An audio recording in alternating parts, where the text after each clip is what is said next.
Wait times at some Arizona ports of entry have jumped this holiday season.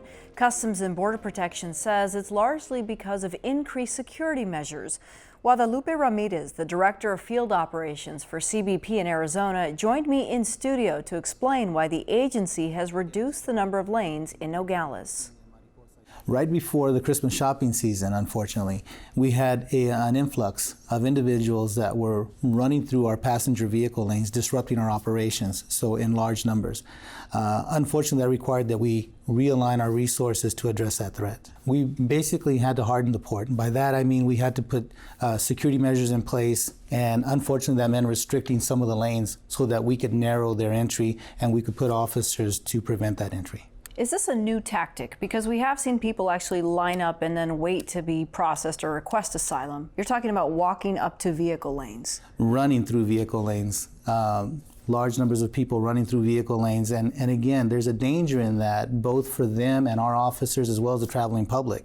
And unfortunately, normally when there's an altercation like that, somebody gets hurt, and it's mainly been our officers that are getting hurt.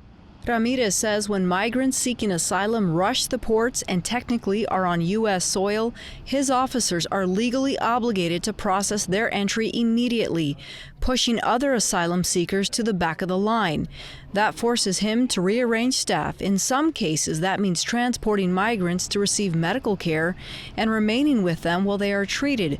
That takes officers away from ports. Your response to limit the number of vehicle lanes that are open or perhaps move around existing officers resulted in longer wait times, in some cases hours long. How long is that going to last? Well, again, our intention is to get back to normal operations as quickly as possible. Once we can go back to the set process for people coming in to request asylum, we'll be able to go back to our normal operations. We understand the impact that we have. Matter of fact, there was a study done by U of A years ago that showed that over $7 million a day enters Arizona through our ports of entry. So our primary mission of facilitating travel and trade is still our top priority. However, when you have these incidents happen, you have to realign your resources. You wind up reducing staffing and other processes.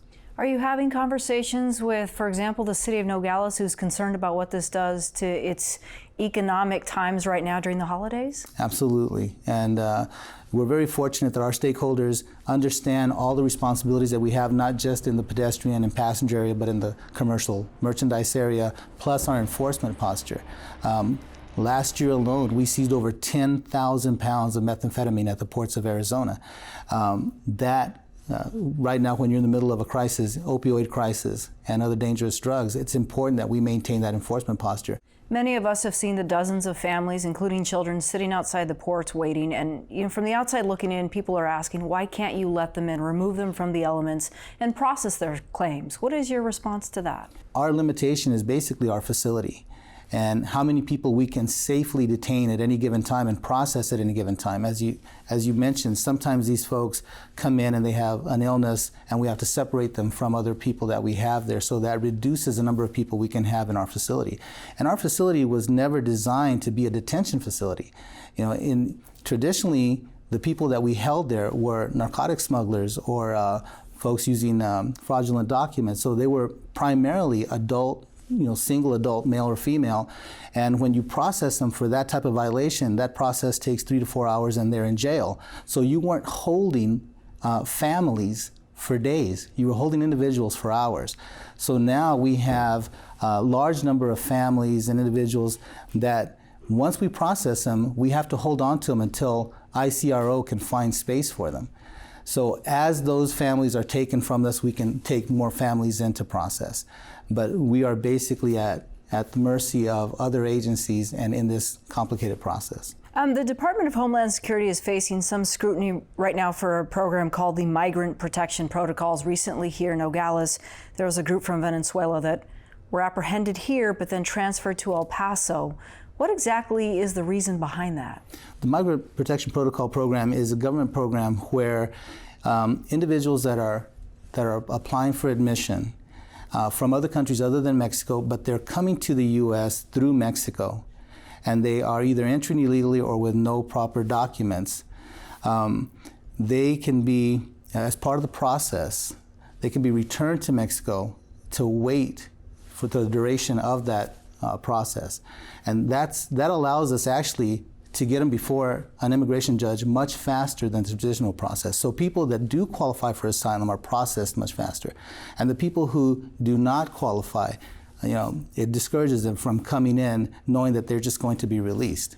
This extends beyond what many people perceive as a human rights crisis. I mean, there's a national security issue as well. When you look at the amount of narcotics being intercepted at our ports of entry, at a time where we're also going through this crisis, at a time where you have your Christmas shoppers coming, we're in the middle of produce season.